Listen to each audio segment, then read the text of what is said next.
आज लड़के का जन्मदिन है। उसके पिता उसे गिफ्ट में एक अनोखी स्मार्ट वॉच देते हैं। उसकी कलाई कट गई है, खून बह रहा है, लेकिन उसके पिता बताते हैं कि ये स्मार्ट वॉच निकाली नहीं जा सकती, लेकिन आगे चल के ये तुम्हारे बहुत काम आएगी। ऐसा कहकर वो चले जाते हैं और फिर कभी लौटकर नहीं आते। लड़का कभी समझ नहीं पाता कि आखिर इसका क्या काम है। आज साल 2067 है। एथन इस रिस्टबैंड को लगाए हुए बड़ा हो चुका है। इस समय पृथ्वी के तापमान में अत्यधिक वृद्धि के कारण धरती पर मौजूद अधिकांश पेड़ पौधों का नाश हो चुका है। ऑक्सीजन की कमी के कारण करोड़ों लोगों की मौत हो चुकी है और जो बच गए हैं वो खुली हवा में सांस नहीं ले सकते। ये बचे खुचे लोग अपनी जिंदगी सिंथेटिक ऑक्सीजन के सहारे चला रहे हैं, लेकिन सिंथेटिक ऑक्सीजन के भी गंभीर दुष्प्रभाव है। लंबे समय तक इसके संपर्क में रहने से इसका स्वास्थ्य पर विपरीत प्रभाव पड़ता है। एथन की घरवाली भी इससे पीड़ित है। उसकी तबीयत दिन ब दिन बिगड़ती जा रही है। हालांकि एथन अधिक से अधिक पैसा कमाकर उसके लिए सर्वोत्तम किस्म की ऑक्सीजन खरीदता है, लेकिन इससे उसकी बीमारी में कोई मदद नहीं होती और एक दिन उसे क्रोनिकॉप से बुलावा आता है। एथन और उसका जिगरी दोस्त जेट कंपनी के हेडक्वार्टर जाते हैं। ये दुनिया की सबसे बड़ी सिंथेटिक ऑक्सीजन निर्माता कंपनी है। कंपनी की मालकिन टुनटुन एथन से कहती है कि वो इस प्लेनेट को खत्म होने से बचा सकता है। ये सुनकर एथन हैरान है। आखिर आंटी बोल क्या रही है, जहाँ वो और उसका साथी जेट टाइम मशीन को देखकर अचंभित रह जाते हैं। और उससे भी ज्यादा अचंभा उन्हें इस बात का होता है जब एक साइंटिस्ट उन्हें बताता है कि साल 2474 से उन्हें एक मैसेज आया है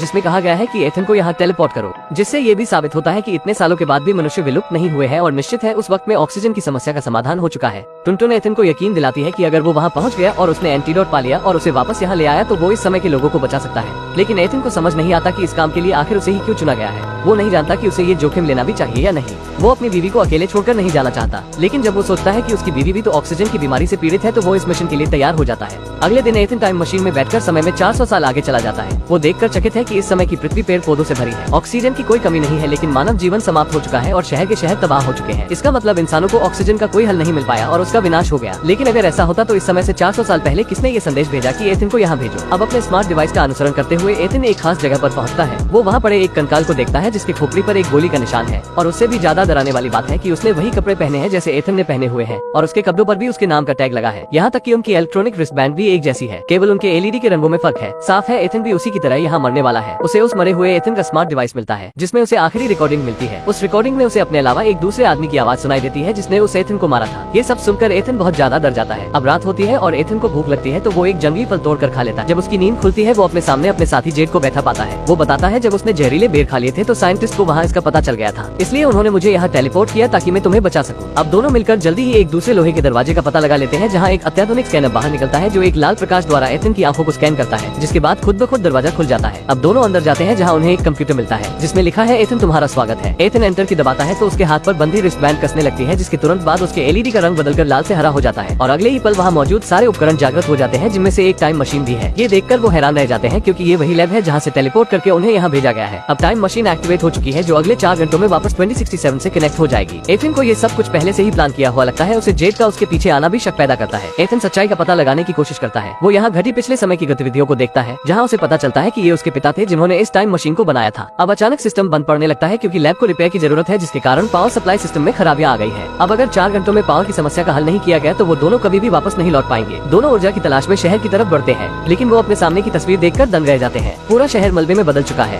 जीवन के कोई निशान नहीं बचे। ये आज से 400 साल आगे की पृथ्वी है। अपने समय में वापस जाने के लिए दोनों एनर्जी की तलाश में भटकने लगते हैं। रास्ते में एथन को उसकी बीवी का स्कूल दिखाई देता है जहाँ वो पढ़ाया करती थी। अपनी बीवी के कंकाल को देखकर एथन को बहुत निराशा होती है। वो जमीन पर बैठ जाता है और रोने लगता है। जेड उसे हिम्मत दिलाता है और फिर से उसे खड़ा करता है, लेकिन अचानक एथन को याद आता है कि उस मरे हुए एथन के स्मार्ट डिवाइस में उसे मारने वाली की आवाज वो बहु जेड की आवाज है। एथन को विश्वास नहीं होता कि जेड उसे मारेगा, लेकिन समय कम हो रहा था और उनके पास कुछ और सोच विचार करने का समय नहीं था। उन्हें जल्दी से जाकर पावर सप्लाई को सही करना था। लैब में लौटने के बाद एथन सफलतापूर्वक टाइम मशीन को सही कर देता है। वो अपने पिता की फुटेज को फिर से चलाता है जिससे उसे एक चौंका देने वाले रहस्य का पता चलता है। उसके हाथ में बंधी इलेक्ट्रॉनिक रिस्टबैंड ही सारे रहस्यों की चाबी है, क्योंकि जब उसके पिता ने ये टाइम मशीन बनाई थी तो उन्हें 400 साल आगे से एक मैसेज प्राप्त हुआ था, लेकिन उस समय एथन एक छोटा सा बच्चा था। उसके पिता उसके बड़े हो जाने का इंतजार करना चाहते थे ताकि उसे फ्यूचर में भेजकर पृथ्वी को बचाया जा सके, लेकिन टुनटुन की सोच दूसरी थी। वो किन्हीं खास लोगों को भविष्य में भेजना चाहती थी ताकि मानव सभ्यता को फिर से स्थापित किया जा सके। लेकिन एथन के पिता ने उसका विरोध किया और टुनटुन ने उन्हें मौत के घाट उतार दिया। लेकिन उसे नहीं पता था कि एथन के पिता को वो मैसेज पहले ही मिल चुका था, जिसके बाद उन्होंने टाइम मशीन को लॉक करने की प्रोग्रामिंग कर दी और सिर्फ एथन की ब्रेसलेट और उसका डीएनए मिलकर ही टाइम मशीन को अनलॉक कर सकते थे। और एथन को टेलीपोर्ट करने का प्लान टुनटुन का था और जेड भी एक अंडरकवर एजेंट था जिसे शुरू से एथन के साथ एक साजिश के तहत रखा गया था। और जब वो टाइम मशीन को सही कर देंगे तो टुनटुन अपने खास आदमियों के साथ यहाँ आ जाएगी। ये सब देखकर एथन बुरी तरह टूट जाता है। एथन के सवालों का जेड के पास कोई सीधा जवाब नहीं है। एथन टाइम मशीन को तबाह करके टुनटुन की योजना पर पानी फेरना चाहता है। आखिर दोनों के बीच भिड़ंत शुरू हो जाती है और जेड अपनी बंदूक निकाल लेता है। सब कुछ ठीक वैसे ही घट रहा है जैसा कि उस रिकॉर्डिंग में था, लेकिन लंबे समय से जिसका दोस्त बनकर रहा उसे जेड गोली मारने की हिम्मत नहीं जुटा पाता। बहुत सोचने के बाद जेड को एहसास होता है कि अगर उसने एथन को गोली मार भी दी तब भी मानव सभ्यता तो समाप्त होने ही वाली है। इस समय जेड ही होनी को बदल सकता है। वो एकदम से बंदूक की नली खुद के ऊपर लगा देता है। वो अपनी जिंदगी को खत्म करने का निर्णय लेता है। उसी समय इतिहास बदल जाता है। एक नई जिंदगी पाकर एथन स्क्रीन के पास जाता है। अपने पिता को मैसेज भेजता है कि एथन को यहाँ भेजो। इस तरह एक बंद लूप बन जाता है। दूसरी तरफ टुनटुन एक बड़ी फौज के साथ तैयार खड़ी थी। तभी टाइम मशीन में एक तेज प्रकाश होता है। ये क्या? भविष्य से घास फूस का एक ढेर भेजा गया है, जिसके साथ वो सबूत भी है जिसमें टुनटुन एथन के पिता को मार रही है। ये सब एथन ने किया था इस आशा में कि इससे साइंटिस्ट पर्यावरण को एक बार फिर स्थापित कर पाएंगे। उसके बाद वो टाइम मशीन को तबाह कर देता है। लेकिन इस तरह एथन खुद हमेशा के लिए 2474 में कैद हो गया। टुनटुन को भी पुलिस पकड़ कर ले गई। सारा काम निपटाने के बाद एथन बाहर निकल कर आता है। वो ये देखकर चकित रह जाता है कि उसका हड्डियों का कंकाल वहाँ से गायब हो चुका है। उसकी तकदीर फिर से लिखी जा चुकी है और साथ ही मानव जाति की भी तकदीर बदल गई है। वो भागकर जाके देखता है पहले जो शहर तबाह हुआ दिखाई दे रहा था अब वो पूरी तरह से बदल चुका है, जहाँ टेक्नोलॉजी और नेचर एक साथ विकसित हुए हैं। और यहीं पर मूवी एंड हो जाती है।